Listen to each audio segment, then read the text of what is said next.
네, YTN 라디오 이재현의 뉴스 장면 승부 2부 정면 인터뷰 순서입니다. 혁신을 앞세운 민주당의 비대위원회. 지금 현재 당내 당권을 둘러싼 갈등 양상 때문인지 좀처럼 제 목소리를 내지 못하고 있습니다. 관련 내용을 포함해서 현안들에 대한 입장 들어보겠습니다. 이용우 더불어민주당 비대위원 전화로 연결했습니다. 이용우 의원님 안녕하세요. 예, 안녕하세요. 고양시청 국회의원 이용우입니다. 네. 자, 요즘 현안들이 많아서 그럴까요? 민주당 비대위 활동이 이렇게 큰 주목은 받지 못하고 있는 것 같아요. 자, 혁신에 걸맞는 행보가 보이지 않는다는 지적도 있는데 비대위원으로서 스스로 자평을 하신다면 어떻게 평가를 하시겠습니까? 조금 오해가 있는 것 같은데요.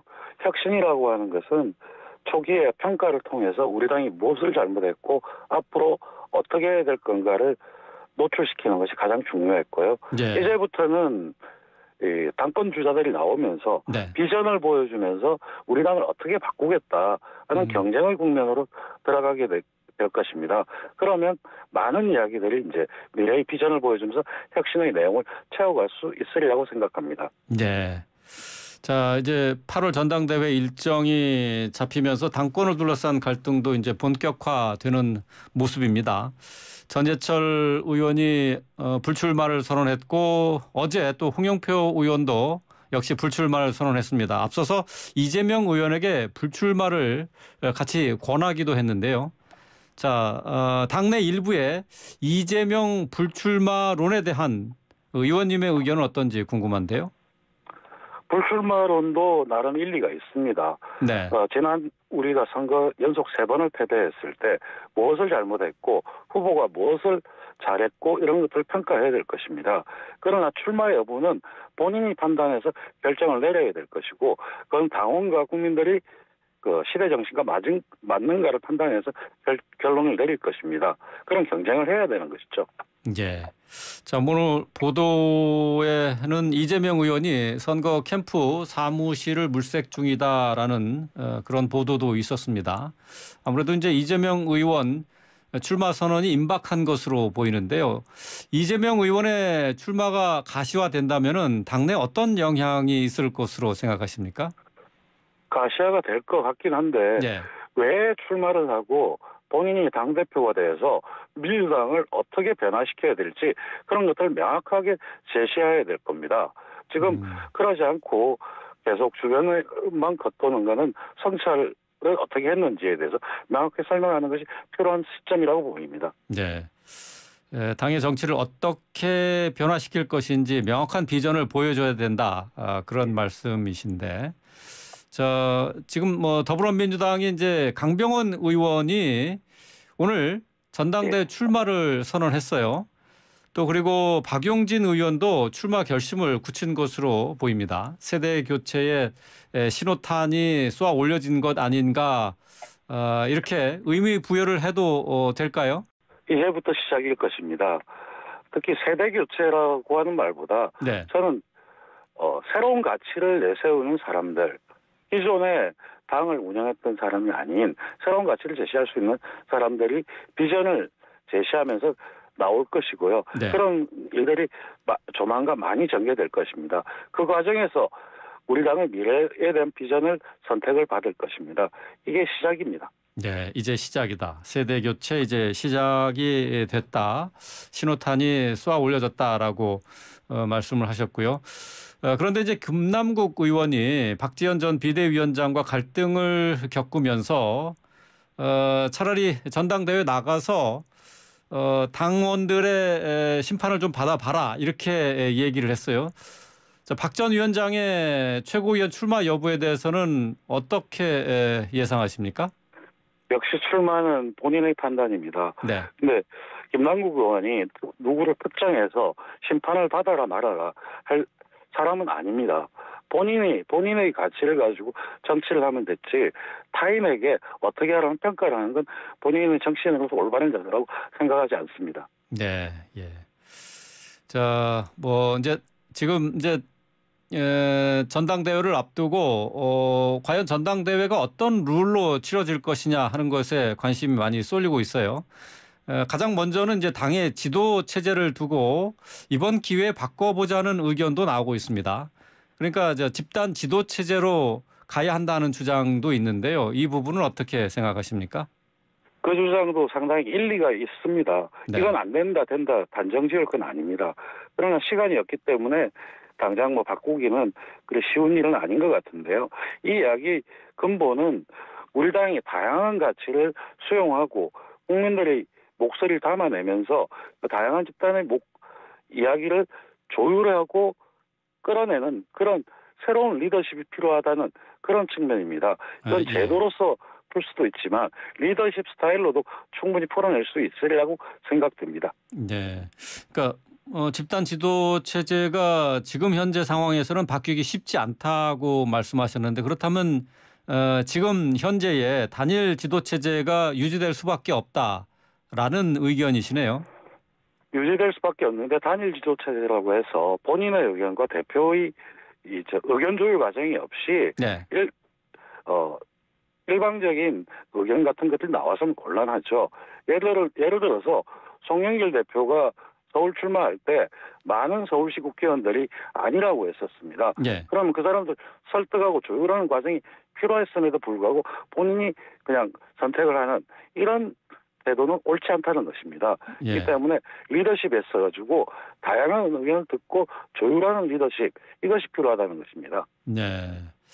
뭐 전당대회까지 이제 뭐 2달이라면은 그렇게 많은 시간이 아닌데 말이죠. 조금 더 이제 구체적인 그림이 좀 그려져야 할 것 같습니다. 이용호 위원께서는 비대위원으로서 개인적 생각이라고 해도 이런 사람이 리더가 됐으면 좋겠다 이런 생각이 있으신지요? 특정인을 거론하기는 곤란하지만 네. 말씀드렸듯이 우리 당의 한 목소리가 아니고 다양한 목소리가 반영되고 그걸 조율할 수 있는 민주적 리더십을 갖춘 사람이 필요하다고 봅니다. 예. 그러니까 다양한 의견이 분출되는 민주당의 모습을 이제 기대한다라는 것인데 특별히 글쎄 마음에 드는 정치인이 따로 있으신 건 아닙니까? 그건 아닙니다. 그런 건 없으시고요. 예. 네. 자, 더불어민주당이 임시국회 7월 임시국회 소집 요구서를 제출을 했습니다. 민주당이 제안한 사개특위 구성에 협조하지 않고 있는 여당을 향한 압박 수단이다 이렇게 봐야 될까요? 아니면은 필요하다면 단독으로 국회의장단도 선출할 수 있다. 뭐 이것까지 강행할 수 있다. 이렇게 이런 의지를 갖고 있는 것으로 봐야 되나요? 내일 의원총회에서 의견을 수렴해 봐야 되는데요. 네. 저는 근본적으로 국회의 존재 이유를 생각합니다. 국회는 그야말로 여러 가지 의견들이 나오고 네. 거기 테이블에 올려놓고 토론하는 장소입니다. 의견을 조율해야 되는데 이건 되고 저건 안 된다. 이런 태도는 바람직하지 못하고요. 또한 입법부의 수장이 없는 상태에서 공견되고 있을 때 최소한 국회의장단만이라도 선출을 하는 것은 필요해 보입니다. 우리 국회가 공백 상태에 빠져 있기 때문입니다. 네. 그러니까 이제 필요하다면 의장단은 선출할 수 있다. 그렇다면은 어쨌든 뭐 170석을 갖고 있는 민주당으로서는 힘으로 일단은 국회는 열어야 되겠다. 그런 계획을 갖고 있다는 그런 얘기가 되겠네요. 힘으로가 아니죠. 그동안 여당에게 그 법안을 통과시키고 일을 하기 위해서 많이 기다렸던 것입니다. 그런데 기다리는 것도 지금 민생 문제를 봤을 때 경제가 복합 위기로 가고 있는 상황에서 국회에서 논의를 해야 됩니다. 그런 것들을 위해서는 국회가 필요하다. 이런 얘기를 하는 거죠. 네. 뭐 국민의힘 측에서는 입법 독주다, 또 날치기 개원이다 이렇게 비판하고 있는데요. 아무래도 민주당이 좀 국민의힘과 그 협상을 좀 더 이어가는 그런 모습을 좀 보여줘야 되지 않을까요? 협상은 하고 있죠. 그리고 언제라도 제가 말씀드렸듯이 원구성을 일방적으로 한다는 건 바람직해 보이지 않습니다. 그러나 국회 의장단은 있어야 된다는 상징적인 의미를 이야기하는 것입니다. 예, 알겠습니다. 자, 권성동 국민의힘 원내대표가 필리핀 특사로 자리를 비우기 때문에 아무래도 7월 1일까지 원구성 협상이 마무리될 가능성은 뭐 거의 없다고 봐야 될 것 같은데요. 그럴 것 같습니다. 교육부 장관이나 복지부 장관, 지금 장관 내정자가 있는데 임명 여부가 주목이 됩니다. 전망을 해주신다면요? 오늘이 지나면 대통령이 그냥 임명할 수 있는 상황입니다. 네. 할 수도 있다고 생각합니다. 그러나 그렇게 했을 때의 정치적 책임은 대통령과 행정부가 져야 된다고 생각합니다. 네. 뭐 임명을 강행할 수 있지만은 그 후폭풍 후과에 대해서는 책임을 져야 된다. 자, 지금 뭐 박순애 부총리 겸 교육부 장관 후보자 또 김승희 복지부 장관 후보자에 대해서는 임명을 먼저 하고 나중에 인사청문회를 하는 방법도 있지 않느냐 하는 뭐 얘기도 있어요. 글쎄, 그거는 별로 바람직하지 않습니다. 인사청문회를 한다는 것 자체가 후보를 놓고 하는 건데 임명되고 난 다음에 청문회를 한다. 그건 별로 바람직한 것 같지가 않습니다. 예. 자, 이제 뭐 법무부 장관 한동훈 법무부 장관과 관련한 논란도 계속 이어지고 있습니다. 검찰총장이 지금 공석인 상태에서 계속 대규모 인사가 이루어지고 있어요. 검찰 중간급 간부 인사가 단행이 됐는데 본격적인 사정 정국이 이제 곧 시작되는 거다라는 전망도 나오고 있습니다. 어떻게 생각하십니까? 그럴 가능성이 충분히 보입니다. 그리고 이번 인사에서 주목하는 태도를 보이는 건 문제가 있다고 보입니다. 예. 우상호 비대위원장이 한동훈 장관의 그 검수완박 위헌 심판 청구 소송과 관련해서 어이없다, 또 정신 차려라 이렇게 맹비난을 했어요.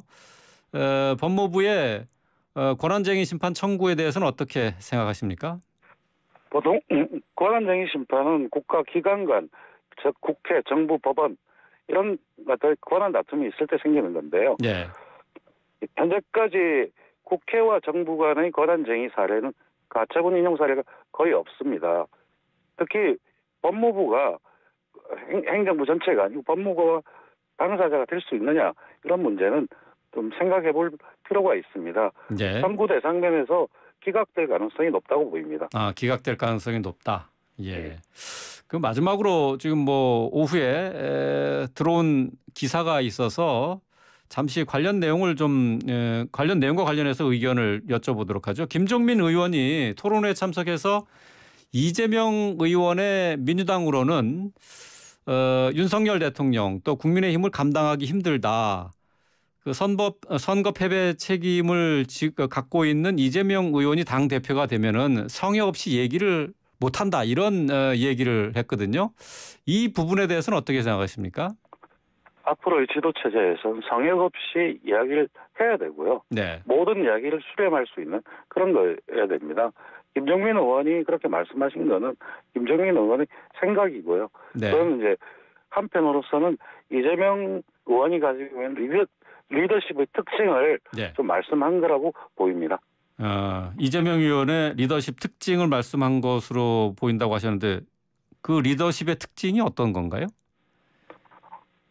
지금까지 보시면 개항을 출마할 때도 여러 가지 의견을 듣기보다도 네. 본인이 생각했던 스케줄대로 갔습니다. 그러면서 그것 자체 그거에 대해서 평가도 정확하게 해야 되는 거고요. 예. 다른 사람의 의견을 조율하지 않은 채 일방적으로 갈 때 생길 수 있는 파장들이 있기 때문에 예. 김정민 의원은 비판했던 것 같습니다. 예. 물론 이재명 의원이 그렇지 않은 측면도 있고 굉장히 실용적이고 현실을 잘 타개하는 그런 성격 특징도 가지고 있지만 한 그런 측면이 있다는 걸 지적한 것 같습니다. 예, 그렇군요. 이재명 의원 같은 경우 이제 본인의 정치적인 의견을 강하게 밀어붙이는 그런 리더십 스타일을 갖고 있다 이렇게 평가를 하시는 거군요. 예, 알겠습니다. 자, 오늘 말씀은 여기까지 듣도록 하겠습니다. 말씀 잘 들었습니다. 예, 고맙습니다. 이용우 더불어민주당 의원과 함께했습니다.